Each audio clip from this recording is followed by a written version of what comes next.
நமக்கு வந்து பலன். கழுகு என்ன பண்ணுமாமா, கழுகு வந்து தன்னுடைய 40 வருஷம் ஆயிட்டோடனே அது வந்து தன்னை போய் கொண்டு போய் இந்த 40 நாள் காத்திருந்தது போல அது கண்மலை உச்சிக்கு போயிருமா. ஹல்லேலூயா.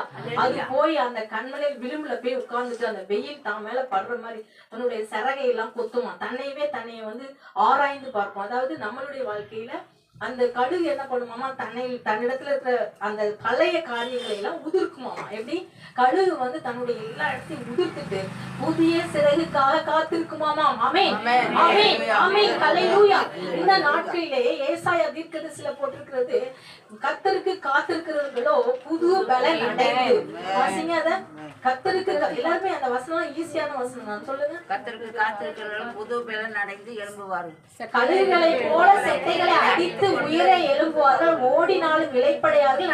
அப்ப நம்ம இன்னைக்கு என்ன சொல்றோம், கொஞ்ச தூரம் நடந்த உடனே நம்ம சோர்வு அடைகிறோம். நடந்து எனக்கு 40 வயசு ஆயிடுச்சு, நாளா எனக்கு பாசிட்டு அடிக்கணும்னு சொல்லுவேன். எனக்கு அது இல்ல இது இல்ல பிரச்சனை அப்படின்னு தான் சொல்லி அவங்ககிட்ட சொன்னேன். ஆனா அதுக்காக நம்மள அழைக்கப்படல. நம்மள வந்து ஆண்டவர் பிரிச்செடுத்த நோக்கம் வேற அப்படின்னு நம்ம கண்கள் திருக்கப்பட்டு வச்சுக்கோங்களேன். அந்த காலத்து நம்ம கழுகை போல நம்ம பலன் இருந்து உயர போகணும். ஹல்லேலூயா. இந்த நாள்ல நம்ம இருக்கிற வாழ்க்கை இது வரைக்கும் நம்ம எப்படி இருந்திருக்கோம்னா, ஒரு கழுகு குஞ்சு இருந்துச்சாமா. சரியா, ஒரு முட்டை இருந்துச்சாமா, கழுகுடைய முட்டை. அது வந்து கோழியுடைய முட்டை கூட அந்த கழுகு முட்டை இருந்துச்சாமா. நல்லா கவனிங்க எல்லாரும், லிசன் டு மீ. இங்க பாருங்க, கழுகு முட்டை இருக்குது, அது கோழி முட்டையோட அழகாக்க வச்சு கழுகு குஞ்சு பொரிச்சிருச்சு. இப்ப கழுகு குஞ்சு கோழி குஞ்சியோட வளர்ந்துகிட்டு இருக்குது. கழுகு வந்து எதற்காக அழைக்கப்பட்டிருக்குது, உன்னதத்துல பறக்கிறதுக்காக. ஹல்லேலூயா. இங்க இருக்கிற ஒவ்வொருவரும் நம்ம எதற்காக அழைக்கப்பட்டிருக்கிறோம், உன்னதத்துல பறக்காம. சொல்லுங்க, உன்னதத்துல பறக்கிறதுக்காக. வாலிப பசங்களா உற்சாகமா இருக்கணும். உன்னதத்துல பறக்கிறதுக்காக நம்ம அழைக்கப்பட்டிருக்கிறோம். இந்த கழுகு குஞ்சு என்ன பண்ணிச்சாமா, கோழி குஞ்சோடயே வளர்ந்துட்டு இருந்துச்சாமா.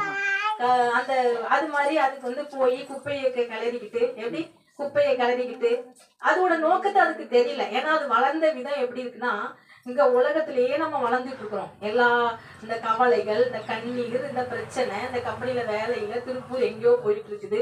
இனிமேல் நமக்கு வந்து வேலையே இல்லை, நமக்கு ஜீவனாம்சமே இல்லைங்கிற நிலைமைக்கு நம்ம வாழ்ந்துட்டோம் அப்படின்னு இந்த கோழி குஞ்சு என்ன பண்ணிச்சாமா, கிளற மாதிரியே இந்த கழுகும் போய் கிளறிக்கிட்டு இருந்துருக்குது. அப்புறம் ஒரு நாள் கழுகு மேல பறந்துருக்குது. அப்ப இது பார்த்துருக்குது, ஐயோ இந்த இது நம்ம சாயல்ல இருக்குதே. ஆமென். நம்ம யார் சாயல், கழுகு தேவனுடைய சாயல். இந்த கழுகு குஞ்சு நம்ம என்ன பண்ணோமாமா, அந்த மேல பார்த்துட்டு நம்ம இப்படி பறக்க வேண்டிய நம்மளா நம்ம இப்படி குப்பையை கிளறிக்கிட்டு இருந்தோம். எப்படி குப்பையை கிளறிட்டு இருந்தோம் அப்படின்னு உணர்வடைகிறதுக்கான நாள் இந்த நாள். ஹல்லேலூயா. 40 நாட்கள் காத்திருந்த உங்களுக்கு ஹல்லேலூயா புது பலன். ஆமென். கழுகுகளை போல செட்டைகளை அடித்து, நமக்கு வயசு கிடையாது, கண் மங்கி போகவும் இல்லை, அவன் கண் மங்கி போய் இருளடையவும் இல்லைன்னு ஒரு வேதத்துல ஒரு வசனம் இருக்கும். அப்போ எத்தனை வருஷம் ஆனாலும் நம்ம கண்ணை என்ன பண்ணக்கூடாது, மங்க கூடாதுன்னு வேதம் சொல்லுது. ஆமென். அப்ப நம்ம வந்து அந்த 40 நாள் காத்திருந்த அந்த கழுகு குஞ்சு என்ன பண்ணிச்சு, பறக்க ஆரம்பிச்சிச்சு. ஹல்லேலூயா. உன்னதத்துக்கு பறந்துச்சு.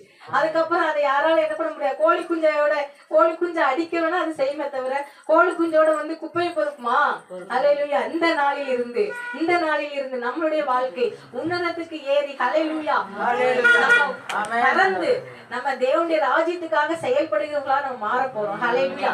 40 நாட்கள் வந்து